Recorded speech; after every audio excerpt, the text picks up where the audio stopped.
The dictionary states that generosity is the quality of being kind, understanding, and not selfish.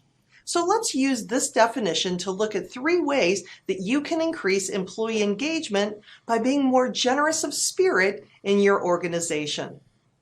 Kindness. Be generous with your smile. Greet your employees by name. As Dale Carnegie once said, remember, a person's name to that person is the sweetest and most important sound in any language. If you don't know the names of all the people who work for you, or at least those that report to you, make an effort to learn them. It makes a difference. Understanding. No matter what you believe your employee's motivation to be generous in your ability to err on the side of your employee doing the right thing for the right reason. Everyone has a story. Take time to listen to what the other person is going through.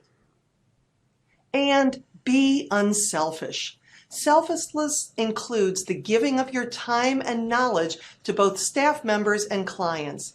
Invest in personal and professional development opportunities so your employees can be better tomorrow than they are today.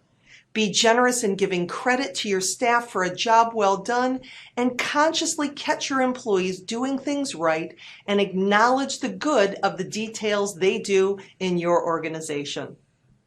When your leadership team models a spirit of generosity, the examples permeate the culture and lead to higher employee engagement, productivity, and retention in your organization.